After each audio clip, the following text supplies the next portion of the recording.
possible. A small loan built on group savings, giving families like Martha's a chance to own something real. With the Timange housing loan, Martha's savings turn into bricks, her dream into a foundation. Join a village banking group today and let ZNBS's Timange housing loan help you own your home. Timange, your savings, your home. We all play differently. Some live for the thrill, some play chill. But it's the emotions that unite us. Bets for everyone. Reveal yourself. 1xBet. Guys, we need to upload this folder. But this system is not working. Where's this system? We have a deadline. This is already 11:50. Cindy, find us a better network now. Hello, is that Fibercom? Okay.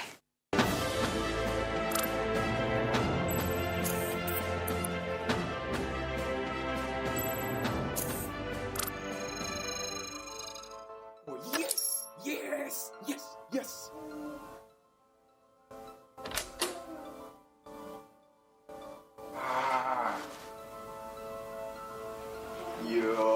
You're Superman. I told you about Fibercom. How did you know that? It's the best. Oh, it's Cindy. Anyway, she saved the name, and you were right. See?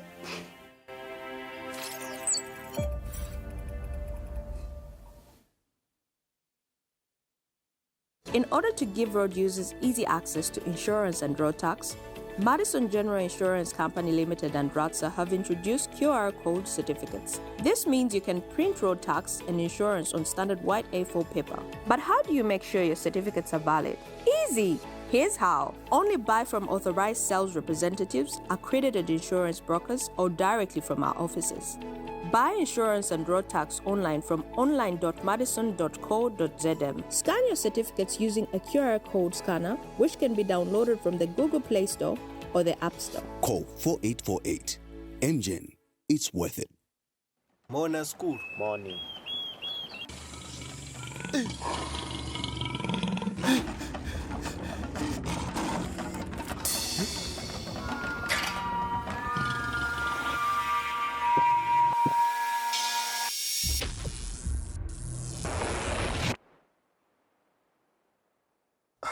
School, what's in here?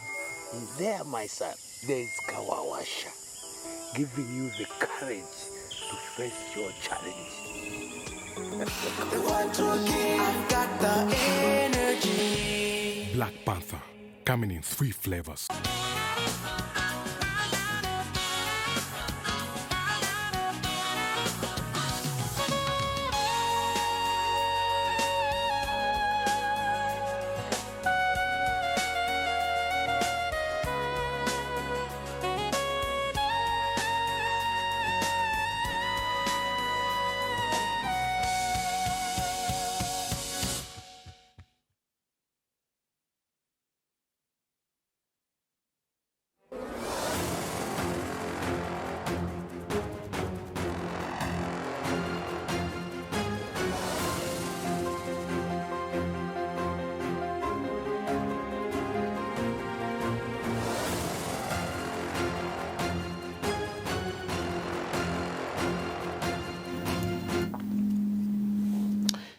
Welcome to tonight's edition of Diamond Live, a show where we recap on the biggest news stories of the day and also get to feature and interact with newsmakers.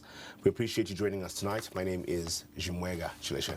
And my name is Cheswa Peter Kapasa. Thanks a lot for making time to join us. We look at some of the, day's big news stories, but also, focusing the discussion on some of the expectations that we expect from this week's national budget. The Minister of Finance, Dr.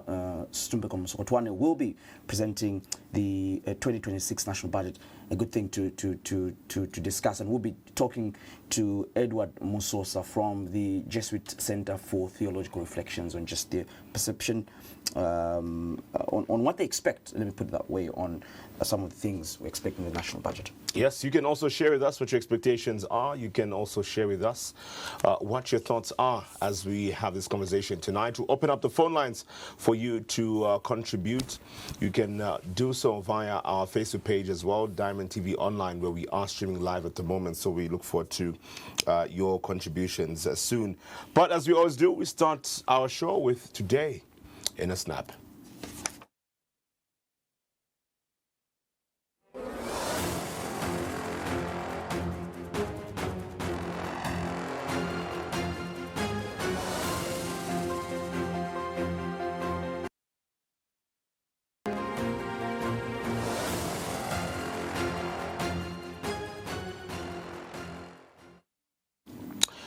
All right, so getting into Today in a Snap, we'll start off on a sad note. On Monday, we did hear of the demise of Zambian actor, filmmaker, Robam Mwape, who was very popular for his role as Mwinemushi in the very popular series Mwinemushi. So he passed on Monday, and now information that's reaching us as of today is that he'll be put to rest on Friday. This was confirmed by his elder brother, in Oasre Mwape, who has been, I guess, a point of people's communication. A lot of activities at the funeral house in Solwezi. There's Kasaka, who he got to act with for a major part of his time as Mwinemushi, playing that particular role, and quite a number of people who've traveled to Solwezi, where the funeral house is. That's where he has been living for some time now. And one thing that you also get to notice is the tribal cousinship between the Northerners and the Easterners that has been seen. I know there's also been some activities going on even just here in Lusaka at the Lusaka Playhouse, where there has been a tribute that given to him, a send-off ceremony from right here in the capital city. But for those who've traveled to the funeral house, which is the place there you're seeing on your TV screen at the moment, people taking time to just go and mourn with the family, because that's where his family was, that's where he spent a lot of time, and that is where he unfortunately passed away from. Yeah, I mean, I was just getting to learn that he was actually a pastor, and in the last days, and very good message there in one of the popular videos that has just emerged on social media, and he had his own church at Robam Mwape Ministries, I believe, and people knew him as this comedian, actor. And I saw some of, the people that he wrote, movies with, the likes of Angel Perry, and you could see how he wrote his scripts himself. I mean, you're talking over 4,000 scripts as attributed to his brother Oas, and some of the movies that you saw on movie TV, the composure, the demeanor that he had. I mean, it was quite unmatched. I think is a very good actor that we remember. I think there was a visual, was it a mass? Was it the ceremony at the Playhouse, Lusaka Playhouse? Today. In Kitwe, at Little Theatre, that was organized for him. So, a very good actor that I think the country will greatly miss and remember. We've seen condolences come through from various members of the public, various leaders as well, who have taken time to eulogize the late Robam Mwape, and I think people will appreciate his talent. He's made people laugh for a very long time, and very, very sad news that people got to wake up to, news that people got to find out about. But all we can say for now is may his soul rest in peace, and condolences go out to the family. So for those who are traveling as well, so the burial has been scheduled for this Friday over there in Solwezi, in Northwestern Province. That's one of the stories from today. But another story that's been quite big, probably one of the biggest from Malawi, our neighboring country. I know sometimes we joke with them, we say Chupata extension and so on. At Kumalawi. But I had a chat with somebody from there who says, well, it's no longer a thing to say Malawi. Really? So you can just say Malawi. That's something I got from Dr. Namadingo. I once asked him about it, and he says, well, you can just say Malawi, it's fine. But let's just take a listen to this. This is a report by our very own Samuel Kwawe, just giving more insight into the incumbent, Lazarus Chakwera, conceding defeat to his predecessor, Peter Mutharika.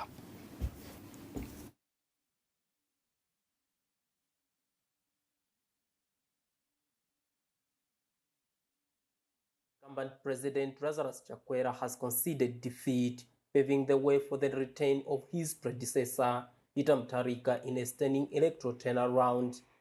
In a national address, a subdued Chakwera acknowledged the people's vote for change and pledged a smooth transition even before official results are announced.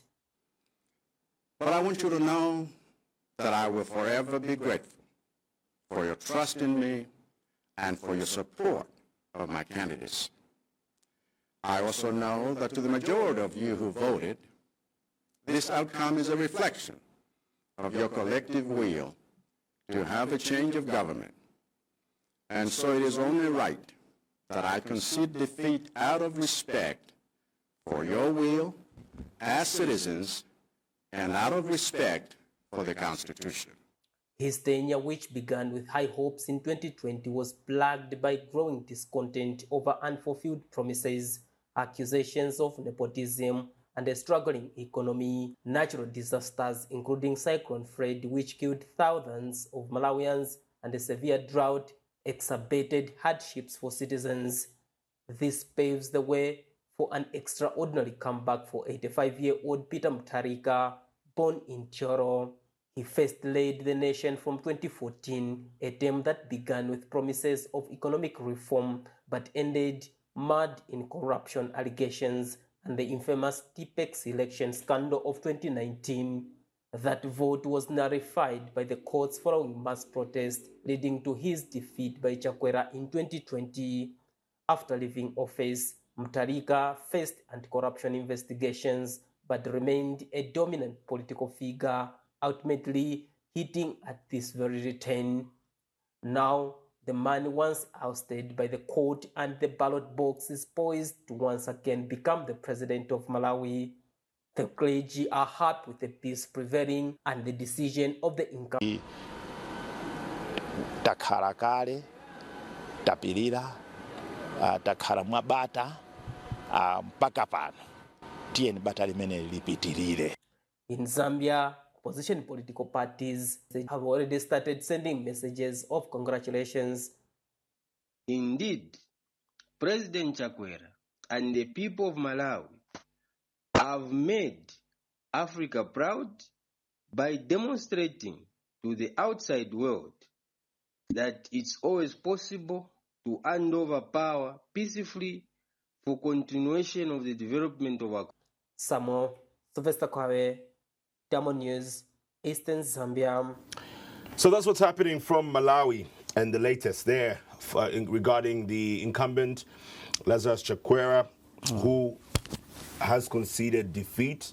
I think people were waiting for a moment like that. We were seeing those who were supporting Professor Peter Arthur Mutharika as well, getting to celebrate even before the results were officially announced by the Malawi Electoral Commission. There was already jubilation, but people were being encouraged to just hold on. Not quite yet, but they were just waiting for the official results and so on. But what was interesting, Cheswa, is that even during the address where we heard Dr. Lazarus Chakwera get to concede defeat, he also mentioned issues of anomalies.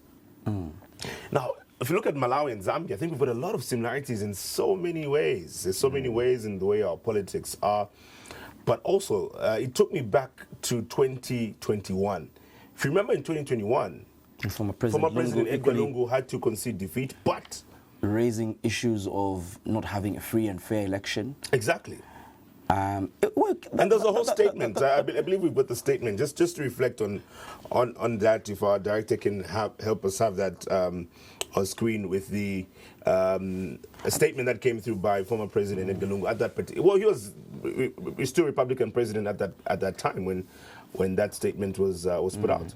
Well, it was shocking for me to see that a sitting president incumbent could really even release that statement. I think for me it really showed that things were really going wrong for the former president. I mean, just that statement issued by then his press and public relations, Isaac Chipampe, I remember, and results we kept on pouring in favor of now President Hichilema.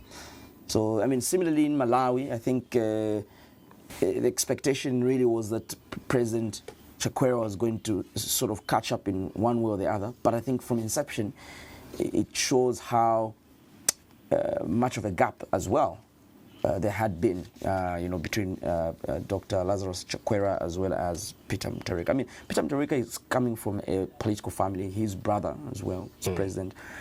And him being a lawyer, some people say it gives him also, a bit of, coming back as president. I was just speaking to a colleague from Malawi who says, I think for many Malawians, it's been about the high cost of living, the shortage of fuel, the basic things that Malawians need. But also, one thing she tells me is some people feel it wasn't really about Peter Mutharika. It was a message to presidents across the region that people should not, the people's power should not be taken advantage of. Because a lot of lessons that can be learned from that, and we've seen a lot of even opposition here in Zambia get to jubilate from that particular result and probably see themselves in something similar. So especially for the Patriotic Front, who were once in power. I think the notion is that a political party that's once in power cannot bounce back, but I think they probably will be celebrating and maybe learning some lessons from that. Last thing today in a snap. What we've also seen is the Zambian government launching what has been described as a groundbreaking innovation by the Geological Survey Department, which for decades has been the custodian of Zambia's geological maps, reports, and mineral resource data. So this is on all things from the Ministry of Mines and Minerals Development. And what's coming out from this is that this digital platform opens instant access to vital information for miners, geologists, researchers, students, and investors, as well as policymakers. And the Minister of Mines and Minerals Development, Mr. Pokabuswe, was able to just share more information on this, on how this information will be able to benefit Zambians looking at our mining sector generally, and providing the right information even for those people who want to come through into Zambia to invest as well. But even just for the locals, we're talking about even students are benefiting from this. Those who are in the mining sector, the Zambians as well in the mining sector, can be able to benefit as well from this. So there's quite a lot of expectations. You've seen recent past how in compounds people are mining right there. Exactly. And you could tell. Such a platform obviously creates smarter exploration. It gives more accurate information. People are able to tell, look, you're able to do this in a much smarter way. So I think for me, I think it's a platform that will benefit the country in a positive direction. You saw how people react when it comes to mining. People have died in this country around mining. So we hope that that's really a smarter way of doing things. The geological. So that's we're talking about the Geological Survey Department, GSD, having their groundbreaking innovation through the online platform, the digital platform there. So that's something to also put into consideration from the mining sector. We'll take a break. Now, the mining sector will probably be another key focus point when we look at the 2026 national budget, right? Because even when we talk about such research, there's also need for funding and so much more. So a lot of focus will go towards the so many different sectors. But what are your expectations? That's what we want to find out from you this evening. We will be interacting with different stakeholders building up to the presentation itself on the 26th of September, which is on Friday. When we get back from the break, we'll be joined by the Jesuit Center for Theological Reflection, JCTR, who will be sharing their expectations on this.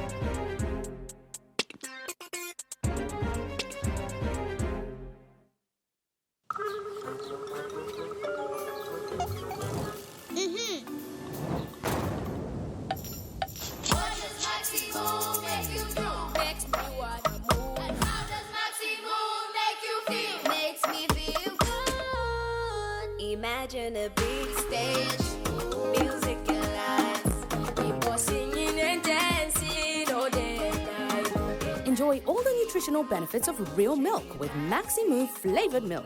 Rich in calcium, vitamin D, and protein. Let Maxi move you. Good news, good news. The McKinney Heights team is pleased to announce that we are almost sold out in our third and final phase.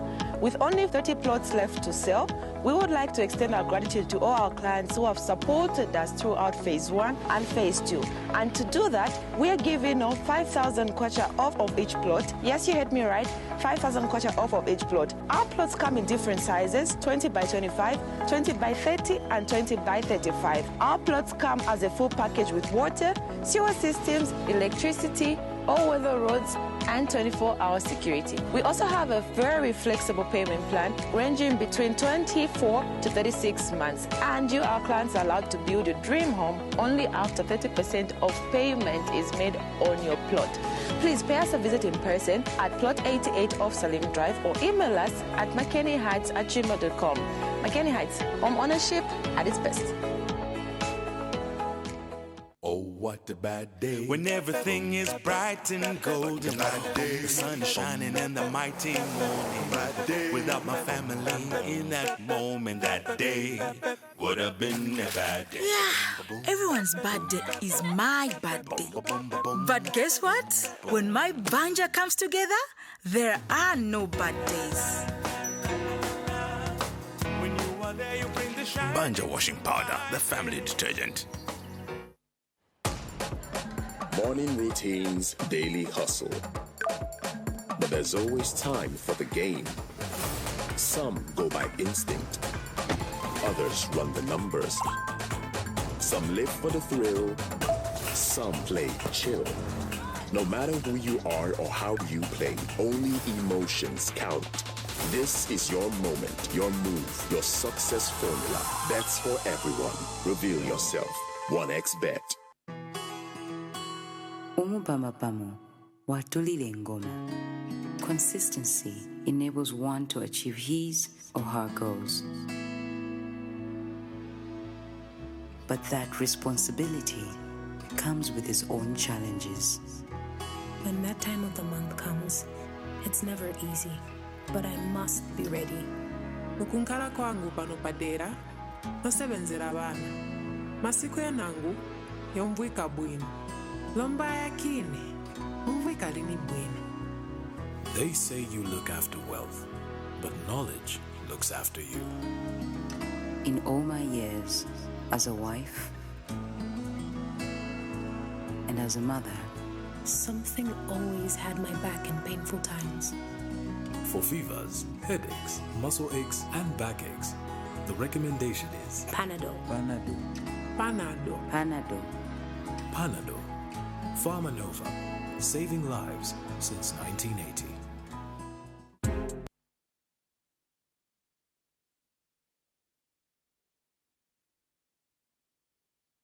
Milk.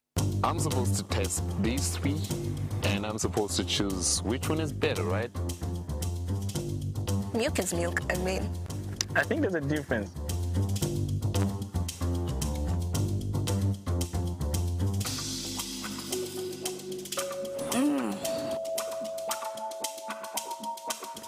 I think E ni best E. I'll go with blue. I love this one. This is my favorite. It's sweet. It's satisfying, I should say. Makes my throat relax. More richer. This is how milk is supposed to taste. That's excellent. I don't even know the name, but I love it. Wow. I didn't know it. Twin cow. No wonder. Twin cows. Twin cows. Wow, the packaging is so nice, eh? Double the cows, double the taste. Twin cows. Yum. Twin Cows full cream long life milk. Taste the difference. Trade Kings, improving lives.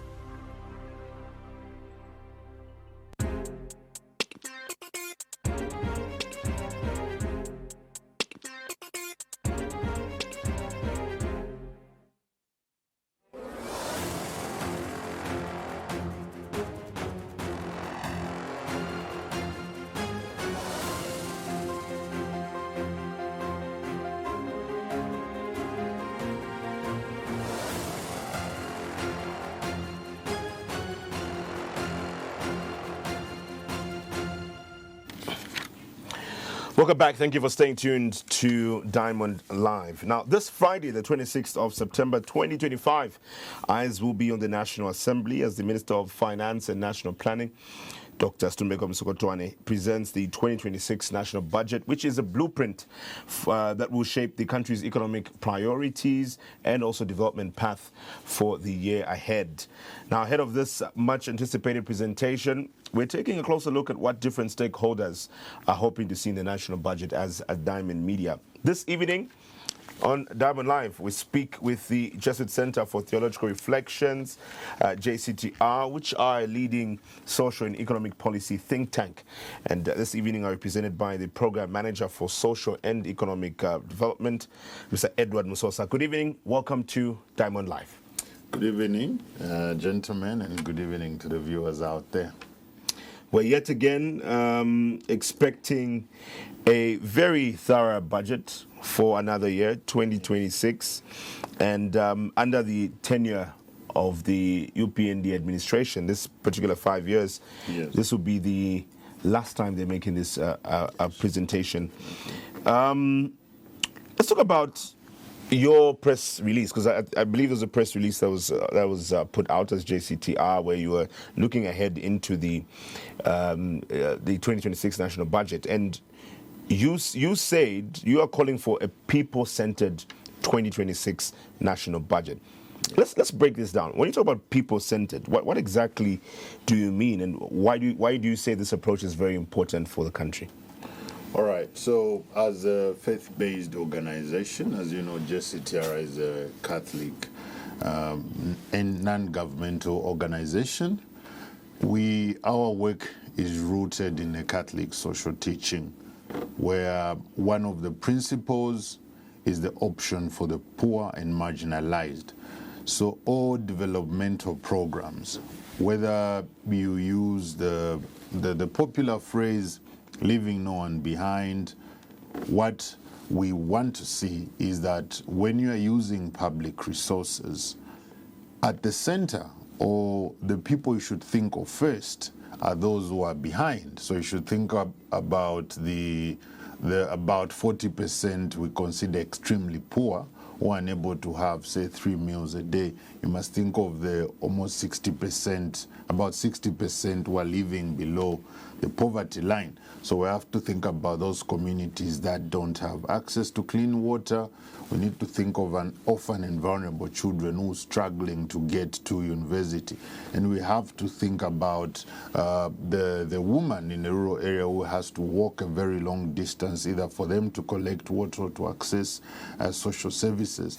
Therefore, a people-centered budget means both the proposals that the Minister of Finance is going to make to Parliament in terms of how they are going to raise the money or the revenue side should not be, even though at the same time they are meant to achieve economic growth and raise revenue, but they must not harm the poor. So you don't introduce tax policies or revenue measures where the poor end up paying more already when they are burdened by the high cost of living. What we expect is, in fact, the reverse, that these are progressive revenue measures that empower the poor to be able to have more room to purchase a bit more goods in their food basket.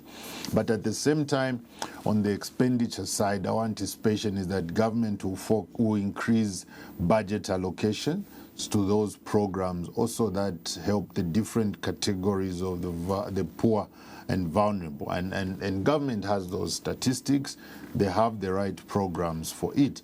So, and just to put it a bit into context, Chimweka, like you've put it, when you maybe give an example of a work setting, yes, the Minister of Finance is walking a tightrope here, because it's like in the workplace, they are going to undergo a performance appraisal. The 5 years, this is a budget for the last financial year within their regime.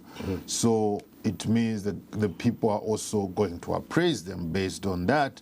They're trying to accelerate the completion of developmental projects. They need to come and take stock before the people as they ask for a renewed mandate. But at the same time, there's another appraisal because, for example, the International Monetary Fund has said, yes, you've asked for an extension, but wait, we need this close-out period where we have to do an in-depth evaluation of how this program has performed. But though this has not come out officially, for us who've been analyzing the situation, at the back of it, we also observed that the IMF could also be saying, we want to see how your budget for next year looks like. Are you still going to continue exhibiting fiscal discipline? Are you still going to continue taking those measures that are as a result of the extended credit facility conditionalities, austerity measures? So that 3-month extension period that they've been given is actually to observe these kind of things, that even as we get into next year, to see, do we extend the support that we're giving to Zambia? So it's that kind of tightrope that the minister has to maneuver. At the same time, he has to have a budget that pleases the voters as they're going into next year. Does he go back to say, we'll borrow more to purchase electricity so that we reduce the number of load shedding hours, or simply say we are no longer subsidizing energy, you can still experience 4 hours of load shedding and the following day you have to go and vote, and those kinds of decisions around subsidies. But at the same time, the creditors, the IMF are watching to see how fiscally disciplined the government is going to be going into next year. So us, what we're saying is that all those considerations at the end of the day must put the poorest Zambian first. You talked about inequality as well, and you have been concerned about, the state, the 10% of the population, yes. Controlling a staggering 56% of income, while the bottom half owns just about 9%. Well, the question then is, how is this level of inequality an obstacle to poverty reduction and economic growth, and what tax measures now are you proposing to help level this playing field?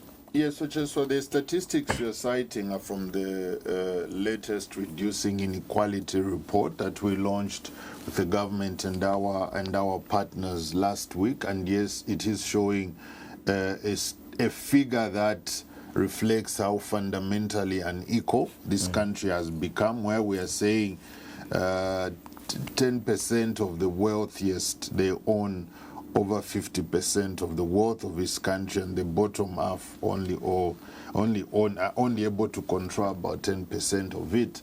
So therefore, if you have an unequal society, what it means is, no matter, first of all, it's an indicator that the kind of growth or the numbers, if you say your GDP last year grew by 40%, it means there are only a few people who are either responsible or benefiting, or both, from that growth.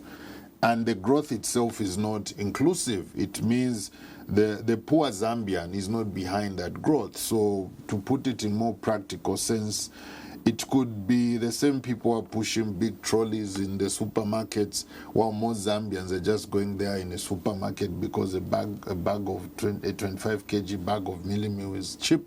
And those are the same people who are probably even driving the demand. But that money is not coming in people's pockets. So you start getting sent, because of inequality, that's why you hear sentiments like it's just development on paper, but the average Zambian is not feeling it. If you go on the streets and you tell Zambians to say, actually last year, even though there was a drought, our economy grew by 4%, they'll think you are mocking them, because for them that 4% should translate into a reduction in the cost of millimil, a reduction in how much they have to pay for the transport. It has to translate into the money they earn purchasing more goods. Otherwise, no matter what numbers you give them, so that's what inequality does. And that is why, when we, coming back to the earlier question of a people-centered budget, is the government must create economic opportunities that tip the scale, or create a playing field where even the small businesses are also part of that growth and they're benefiting. And we're not short of such programs. When you go in our national budget, we have for example, the Constituency Development Fund, but you have that component of loans being suspended. You also have a number of economic empowerment programs that can be provided, but also how do you lift those who are considered extremely poor, like those who get social cash transfer, to get to a point where they are able also to participate in these small loans and savings groups at the local level. So that's how those are some of through the national budget as an instrument, how you address the issue of inequality. Otherwise, even the projected growth that both our cooperating partners and the Ministry of Finance and Zamstats are projected will continue to be elusive to those poor households. Now, speaking of the issue of the poor households, part of what your recommendations have been, your proposals have been, is that there should be some changes in the tax framework. Yes. One of the specific ones is the pay-as-you-earn exemption threshold, and also calling for an adjusted tax band for the high-income earners. How exactly will this alleviate a lot of these challenges that a lot of people are facing, especially from the lower-income households? All right. So our expectation for the budget is based on the submissions. The Minister of Finance called for submissions earlier in April, and we worked with other stakeholders, trade unions, the youth, the women. So most of what we're sharing now as expectations, these are proposals that we've already made to the Ministry of Finance, but we don't know ultimately what they are going to consider.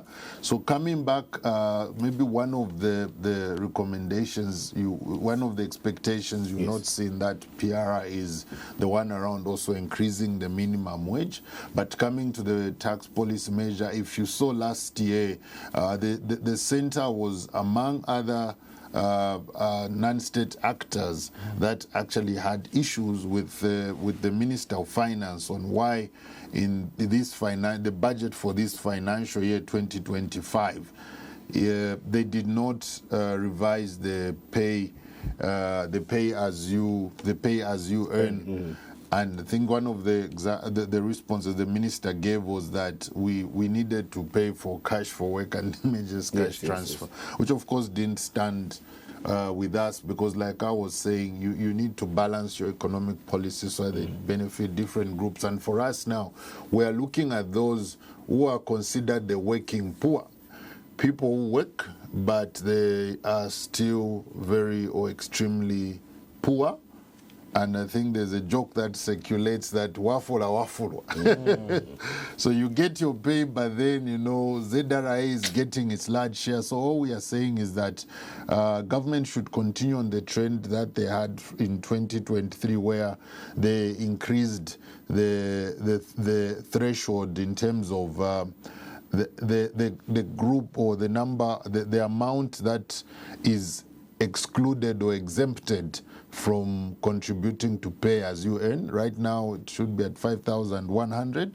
So going by the trend that we had between 2021 and 2023, we are expecting that at least this year, in order to provide some relief to the low income or low wage earners, the government must increase this exemption up to starting from 5,400 kwacha, but also introduce a new pay-as-you-earn tax bracket for those who are earning significantly higher, because the way the brackets are right now, if you look at them, they are not designed in a way that those who earn, say, above that. So you find that, just as an example, all those who earn from 17,000 kwacha and above, you pay the same percentage of your pay as you earn. So we are saying at least create another bracket for those, for example, get their basic around 50,000 kwacha. So that's one of the tax policies that we are expecting the Minister of Finance to look at, and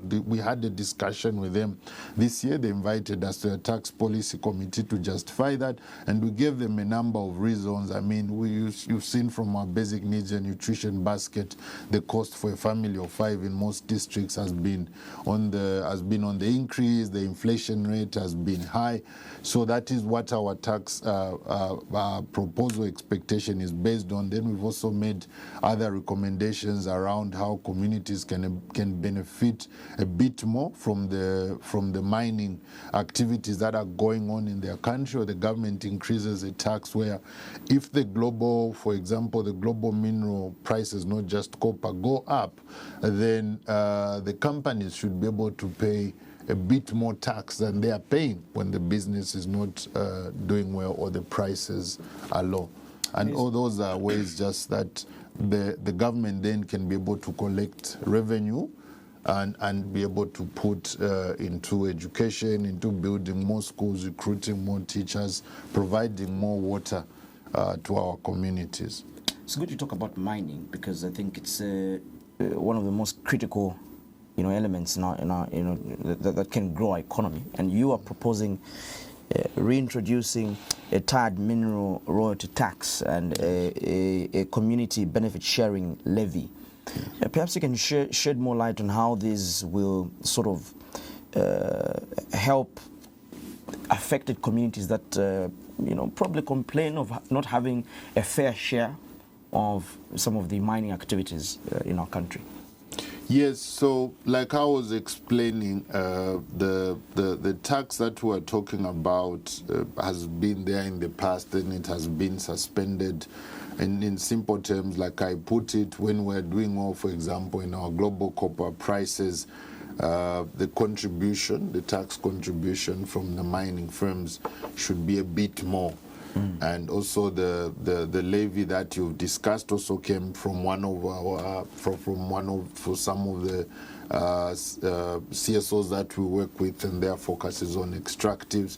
And the argument there is that the community must have a fund, like the way we have the Constituents Development Fund, where from the zone to the ward level, they decide their development priorities entirely themselves, not this money going through the local authorities and the local authorities paying salaries, but they decide. The host community. So, for example, if you have a mine in Mufumwe, there must be a fund where the mining company contributes. We know they have corporate social responsibility, but again, you see that even with CSR, there's been a lot of questions around to what extent really is it community driven. So if you have that fund where the mine is able to contribute as a levy, it will mean that, because mining by nature is a polluting economic activity, so whether no matter what, it will still damage to some degree the environment. So it's also indirectly to say, how do you give some form of reparations to communities as a result. For example, if the water gets polluted, there is that fund where you're able to build water schemes. But also, if as a result of whether they were compensated or not, but if some an unfortunate emergency happens as a result of the mining activities, they're still able to fall back on that fund. So you create something similar to a constituency development fund, where the mines contribute and the communities are able to decide where should those resources go, instead of, for example, the money coming through Control 99 at the central bank and then the Ministry of Finance saying, how do we redistribute these resources across the country? All right. Quite interesting when you speak about the mining sector there. I know that the issue of the mineral royalty has been quite the controversial one. Yes. There's been a lot of talk around that, but I think also even from the government's end, they've been able to share a bit of their reasoning for some of the decisions that they've been made. And one of the common ones is around trying to lower investment and bring, in this case, foreign investment. The debate locally has been on whether the capacity is there for our very own Zambians to invest locally, but it's been almost an open secret from the government in terms of them trying to bring foreign investment. So how do we get to balance this in terms of what the government's interests are compared to what the expectations are from some citizens over here? Yes. So there's a phrase called the race to the bottom, and developing nations like Zambia as well as other mineral resource-rich countries suffer from this resource curse, where you are blessed with minerals, but it works against you because of having those minerals. And one of the ways it does is that in attempts to bring in more investors, you are competing who offers the lowest taxes. You are competing who offers the longest or the biggest tax waivers. But you see, what that does is that there's very little that will come back, the net value to your communities if you factor in the environmental degradation, but at the same time, the opportunity cost that presents itself. For example, right now we're talking about this just energy transition, where it's been estimated that the demand for copper is going to surge over the next 10 years because of the transition towards using cleaner energy for our vehicles. We're talking about electric batteries, and copper is a key component of that. And that's why now you have these cross-border or regional big investments like the Lobito corridor. But the question always comes back: how much are we going to benefit? When the government says our target annually is this million metric tons of copper, we should be talking about our target for us to get in terms of monetary terms is so much. So we had a situation this year, if you recall from the 2025 budget, the government introduced and reintroduced an export tax on precious stones. Yes. And within the first quarter, barely even 2 to 3 months of us getting into this financial year, the Minister of Finance suspended that. And there were town halls, there were social media engagements to try and justify that. And it was the same basic explanation you are giving. He was saying, if we those companies, that the multinational corporations that are running our emerald fields, our gem fields in this country, are simply just going to move to another country. But in short, it's like we are saying, you can come and take away our minerals, but it's up to you to decide how much you give us.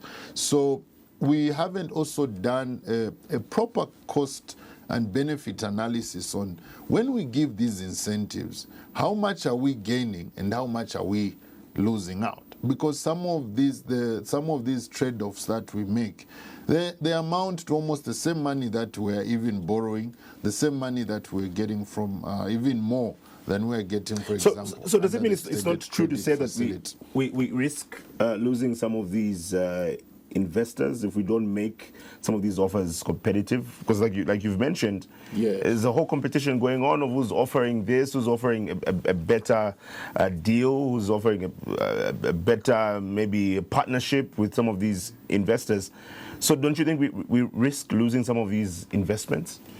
And that is why there is the African mining vision through the African Union.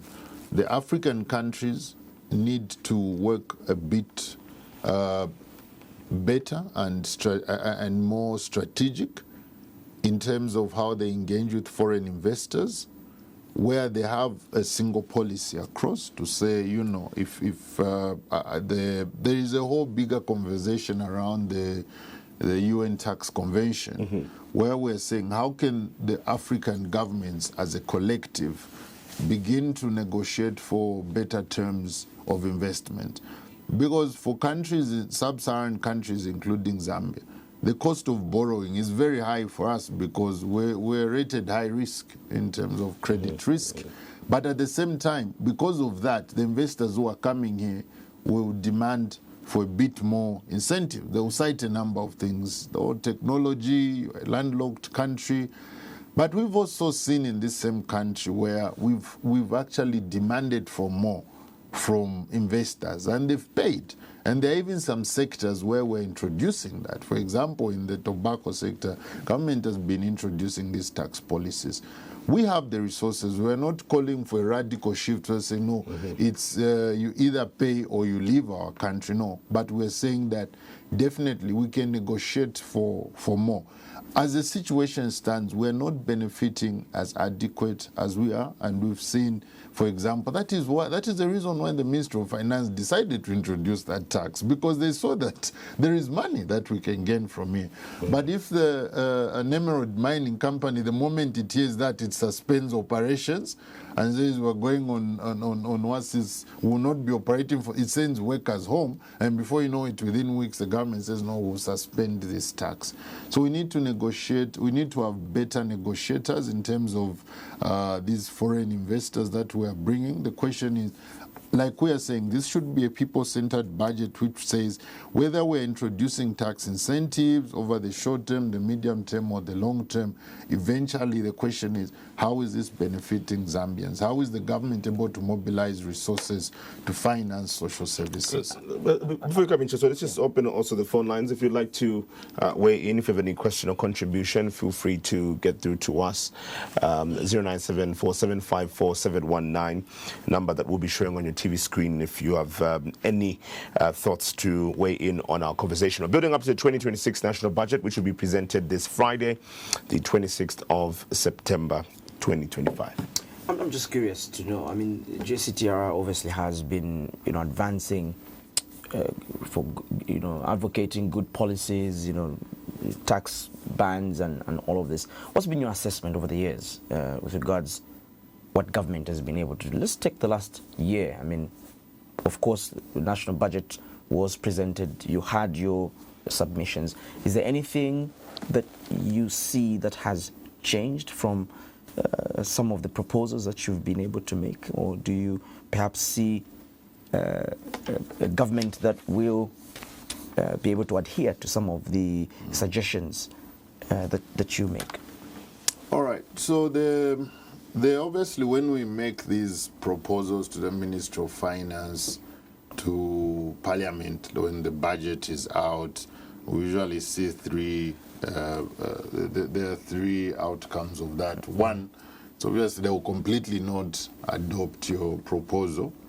And then two, they'll adopt it, but I would say in a vague kind of way. Maybe your submission was more specific, then they adopt a much broader program. Maybe you said the government needs to provide more loans and grants to youth cooperatives. Then you find that maybe through the Constituency Development Fund, they've increased the allocation. So in there, so some of them will be addressed directly and some of them indirectly. So yes, over the past years, the submissions that the Jesuit Center for Theological Reflection has been making, for example, on social protection, has seen them gain traction and get adopted by the government. We've seen the social protection budget increase. We've seen the education budget allocation also increase. So we see some traction, especially around the expenditure proposals, but there are still some areas that lag, like water, sanitation, and hygiene. But we over the years, we haven't seen the government yield so much, especially to our revenue proposals. What about your expenditure proposals? Yes. Let's talk about the social sectors. Perhaps we start with health. What critical issues are you proposing for next year? So what we propose, as well as what we anticipate to be in the budget addressed by the Minister of Finance on human and social development, starting with health, is something much more straightforward. The government has made commitments that at a minimum they'll be allocating 15% of the national budget to the health sector. And they've been below this the last 3 years. I think the highest we've got should be about 11 or 12%. So our expectation is that government will not necessarily jump to that 15%, but more progressive realization. So we expect at least between 15 to 13% of the national budget should go to the health sector for obvious reasons. We need more drugs in these hospitals. It's every Zambian cry, every Zambian who uses health services in public facilities. The issue is just around being given a prescription to go and buy medicine elsewhere. But we've also seen the challenge with the National Health Insurance, NEMA, them actually almost being declared insolvent if it was in business terms, because they've taken even just some steps for them to see how they stay afloat. So definitely we need more financing in the health sector. We've had some public health NEMA Inclusive is a program that you think needs more funding, or should be perhaps re-strategized? We feel the government can approach this from a labor point of view. So, for example, if you provide a bit more tax relief, then you can say those people in a certain income bracket can contribute more to NEMA than they are right now, because some of the people earn more, their contribution is still very low. So yes, the people who work can still help subsidize those, for example, who contribute less and use the health services more. On a social note, a lot of them, and I hear this a lot from some of those who earn more, who usually say that why are we contributing to NEMA when we have our own personal health schemes that we also subscribe to and also get to contribute to. So why should we be made to pay for this that we don't even have to use at all? Yeah, I think it's really a faith in our public health system, and people have also just been hesitant to let go of their private health schemes. I know even in some state-owned enterprises where this, we are contributing to NEMA, but still, we still have our private health scheme. And those are some of the challenges that people face generally when you're accessing public health services, where there's been improvement, but the confidence levels are still not yet there. So these are interrelated issues. If, for example, those who get more are able to pay more, there have been proposals to say, can they get premium services, for example? Because there are premium services in our public health facilities. Probably has to go to queue up in the clinics to experience that kind of, that standard of service that we are getting, the long queues, the quality of the service that you're getting. But overall, the central government, as the main financier of public health services, we must not commercialize these services in the public health facilities. So it's for government to actually finance health services, and there are a lot of innovative ways that you can finance the health sector. So we expect the government to increase the allocation towards health services, and that is also in light of the fact that the contribution from our cooperating partners has been reducing. This year we've already seen that withdrawing of funding by the US government, but even before that the US aid stop order.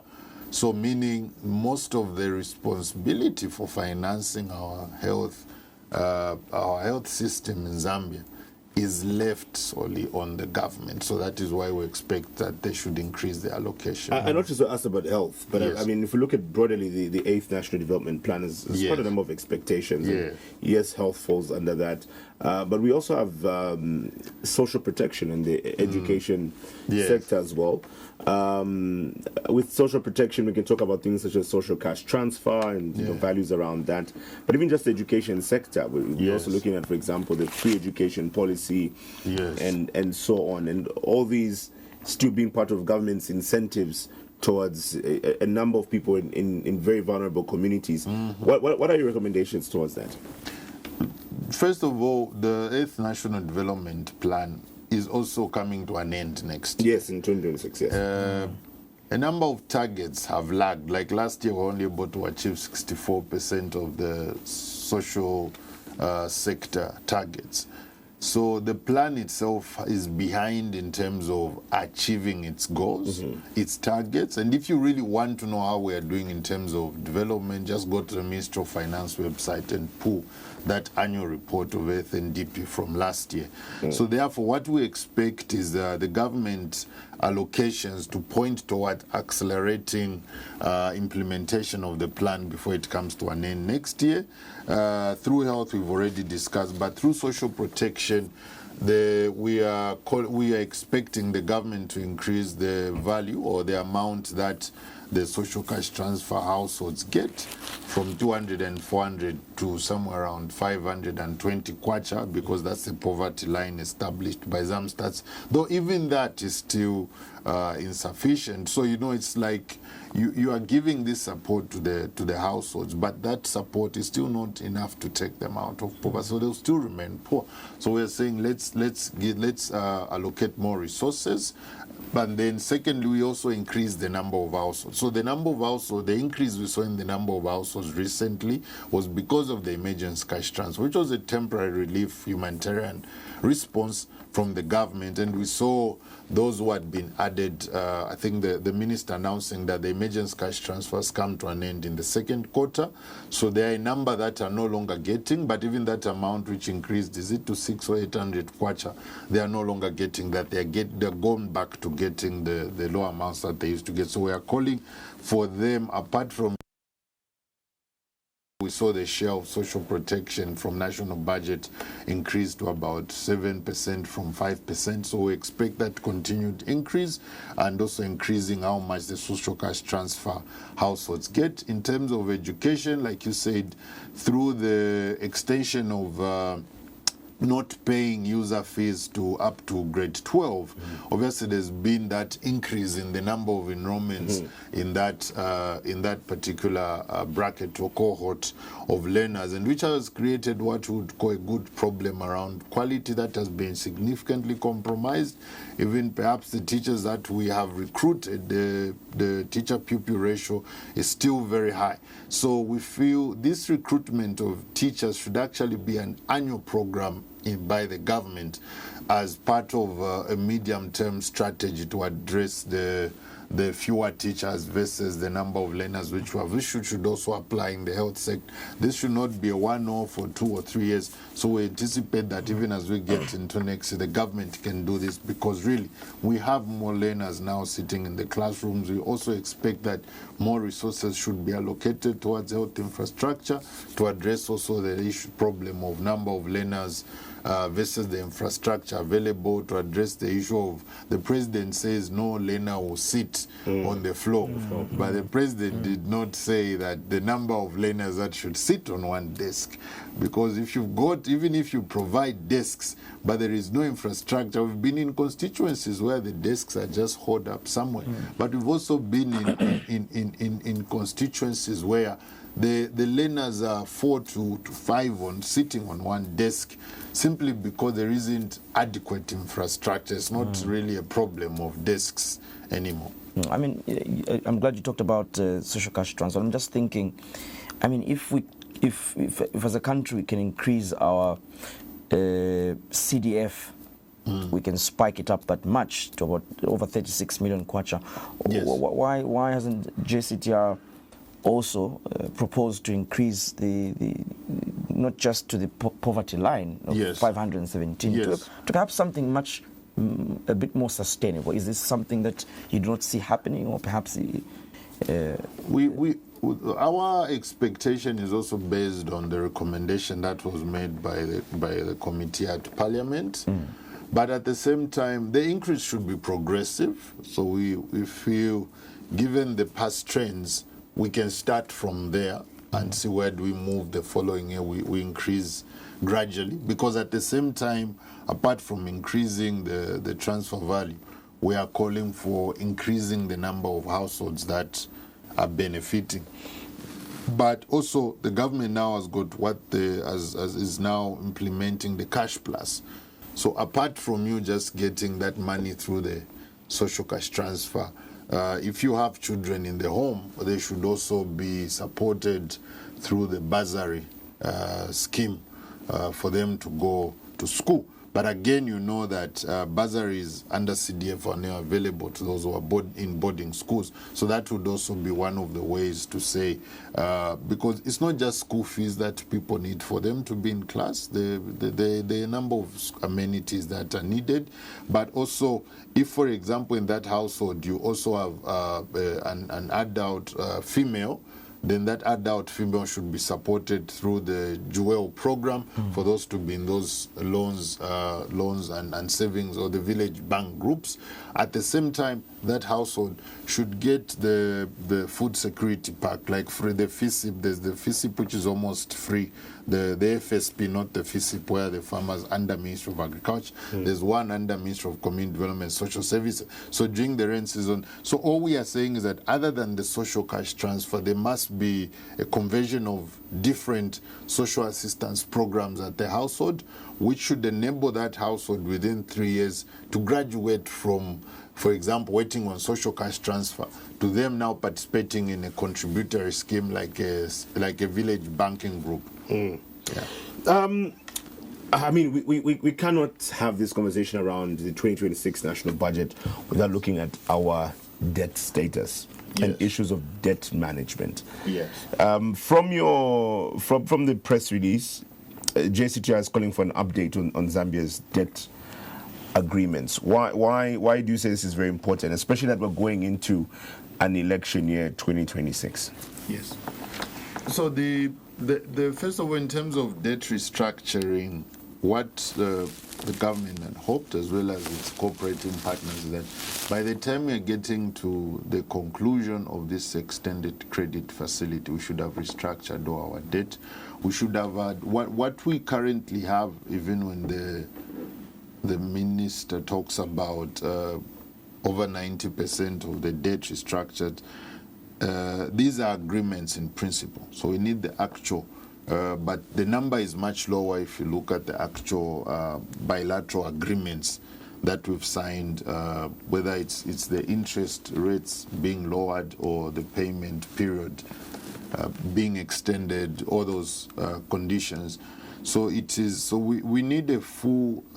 What we would expect in his budget address is to give us really the underlying issues that have protracted this debt restructuring process. It was, though it's complex, but it was, you see, when a country is under debt distress, like Zambia defaulted on its payments, should be around 2020 during COVID-19, the restructuring should be accelerated. It should happen. Why? Because it's what informs foreign investments. It's what influences the exchange rates. So that process should take place, and the government should, the country should be able to resume its debt obligation. But as things stand, and it also determines how we are rated as a credit risk as a country. By the way, it's been protracted. We are almost in year 3 from the time we got onto this IMF program, but from the time that our creditors agreed to restructure our debt, and we still have not finalized. Now, there's also a risk as we go into election year. There could be some creditors that could be risk averse and say, maybe let's wait what happens after the election period. So we feel this process has really dragged, and what we need is a comprehensive update. But at the same time, the Ministry of Finance should be able to lay out for us what is our exit strategy from the IMF, because we can't be on the IMF program in perpetuity. I know we've asked for an extension, but we should be asking questions to say, when do we get wind off? When do we stand on our own? And this is hinged upon this debt restructuring. So are there any other factors? But at the same time, a clear unpacking of which debt is been agreed on in principle, as well as those where we have the actual agreements, and how are we looking going, what are the implications if we don't finalize with debt restructuring in an election year. Perhaps as we conclude, issues around good governance and accountability, yes. And I know Chimweka talked about the election. I think this is very important for JCTR. What are you recommending in the area of for example, public finance management?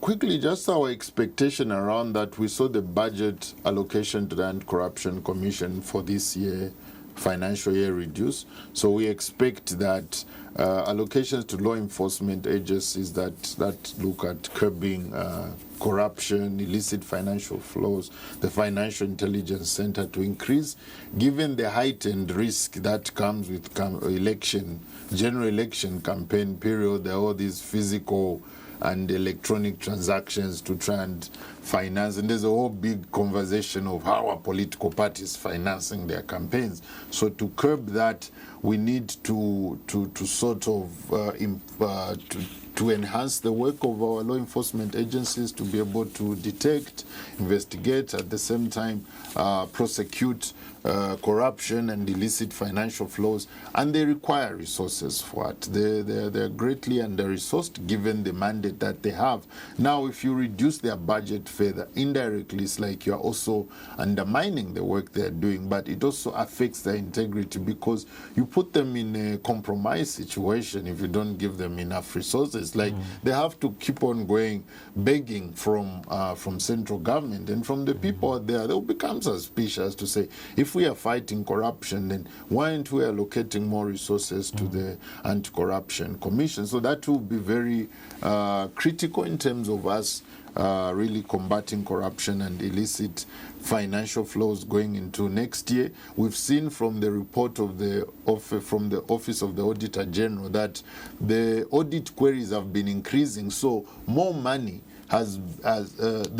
every year there's more money that is being mismanaged according to the Auditor General's report, both for CDF as well as from the central government accounts from 2022. So for example, from 2022 the reports were like, okay, the queries have reduced, but 2023 they went up.